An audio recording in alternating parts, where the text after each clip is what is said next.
So this time around, Nvidia's Founders Edition card actually looks like it's going to be pretty good. So the question is, should you buy an Nvidia Founders Edition straight from their website, or should you go ahead and buy a third-party aftermarket card, assuming you can even get one? Well, let's talk about it. Before that, make sure to subscribe and click the bell icon so you never miss another video. So in order to figure out whether or not you should buy the Founders Edition or an AIB card, we're going to go over 5 different factors that you should consider when purchasing a GPU. And those factors are looks, size, overclocking, temperature, noise, and price. So let's go ahead and start out with the looks and the size, which many people, including myself, would consider to be the least important aspects of a GPU, though there are also a lot of people who make their purchases based on this. So if we take a look at the Founders Edition and we compare it to a lot of the third-party aftermarket cards that are available, or should I say unavailable at the moment, well, we can see that, personally in my opinion, and this is more of an opinion-based thing, I would consider the Founders Edition card to be a lot better looking than pretty much all of the other third-party cards, with maybe an exception of the ASUS Strix and potentially the ASUS TUF Gaming. I think those two cards do look pretty good, but overall, when we're taking a look at the actual design of the card, I would consider personally the Founders Edition to look a lot better. So if you're one of those people who's into looks, despite the fact that you will have to use a 12-pin adapter, I would think that the Founders Edition card is going to look a lot better in most PCs, especially if you have like a tempered glass system and you want to display it. But hey, that's more of an opinion-based type of thing. So let's move on to the other part that's less opinion-based and more factual, and that's the size. Well, if we take a look at all the cards that are not really available right now, well, we can see that the Founders Edition is pretty much the only 2-slot card available. In fact, it might actually be the only 2-slot card available right now. So taking that into consideration, well, the fact that it has pretty decent cooling performance, this is probably the only good 2-slot card you'll be able to find in the near future that's actually going to fit into systems that are a little bit smaller. So if you're someone who's making an ITX type of build, you may already struggle to get this Founders Edition to fit in, so I wouldn't even try to get a third-party card to fit in right now, as they all do seem to be at least 2.5-slot cards. They're typically a little bit longer as well. They're just enormous. So if you're someone who needs a smaller card, well, it looks like you're going to have to go with the Founders Edition. Now let's go ahead and move on to my favorite part of a GPU, and that's overclocking. And unfortunately, it looks like the RTX 30 series doesn't have great overclocking potential no matter what card you choose. However, if you choose the wrong card, you'll get even less overclocking potential. So let's try and avoid that. And unfortunately, it looks like some of the third-party cards overclock even worse than the Founders Edition, at least according to people like Gamers Nexus.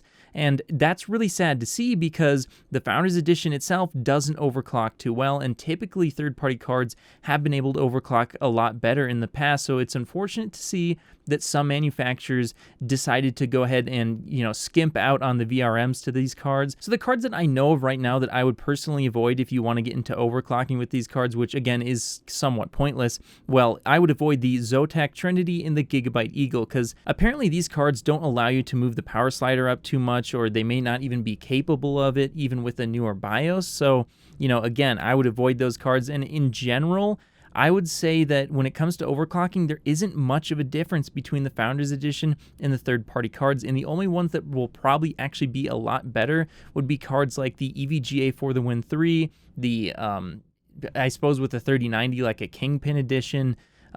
Speaking of another 3080 card that would be probably a lot better at overclocking than NVIDIA's Founders Edition, I would assume the Strix card will be a lot better. It seems like it's going to be potentially the best card that you could buy. We'll have to wait and see until reviews come out.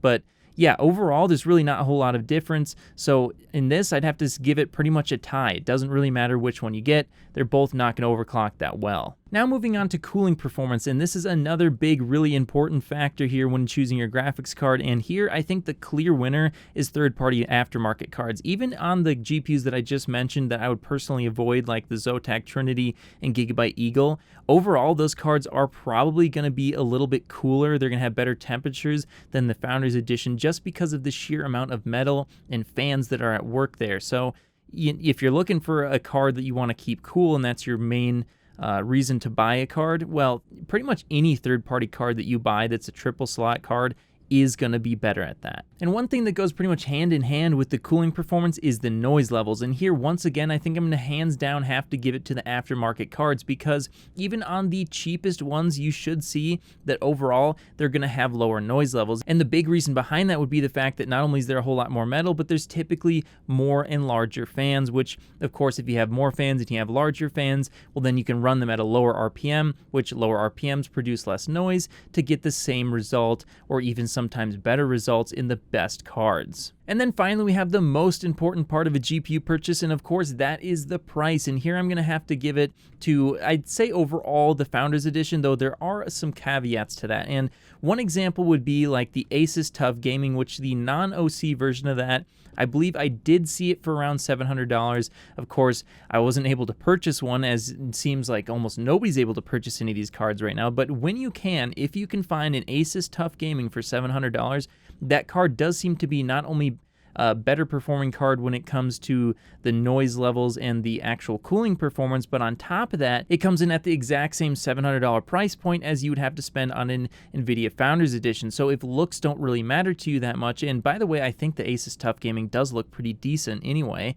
well, I'd have to go with that one instead. But overall, most of these aftermarket cards that you might be able to get your hands on are significantly more expensive than the Founders Edition, and the only real benefit that you're getting is basically better cooling and noise performance, which, if that's something that's really, really important to you, which it is to many people, then yeah, absolutely spending a little bit extra money on that is definitely well worth it. But unfortunately, since there's basically very little performance difference between the Founders Edition and aftermarket cards, it's, to me, really not going to be worth it for most people to spend an extra $60 to $150 more for a card that really is, at the end of the day, pretty much going to perform the exact same. So overall, if I was going to have to choose one, I would say I'm really conflicted between the Founders Edition and the ASUS TUF if you can find it for $700, because again, they're both $700 and either one would be a great purchase. Though in general, I would say most of these aftermarket cards really aren't worth it, and most people will probably end up going with, again, either that Founders Edition or ASUS TUF, because the rest of these Founders Edition cards seem like they're like at least $750, so you're paying at least $50 more over MSRP, and for that, you're not really getting a whole lot. The only other cards I would even think about purchasing, in my opinion, would be like the EVGA for the Win 3, but unfortunately that comes in at apparently $810, so it's a huge price markup, and potentially the ASUS Strix, depending on how well they do in benchmarks, but it looks like that could end up being the best card on the market. But again, for $850, a huge amount of more money to spend for something that's going to be potentially only a little bit better. So again, overall, I'd probably have to go with the Founders Edition or the ASUS TUF. Either one would do just fine for me. But hey, that's just what I think. Which card would you purchase? Would you rather have a Founders Edition or aftermarket card? I'd love to see what you have to say in the comments below. And of course, I'll see you in the next video. If you made it to the end of the video, be sure to drop a like.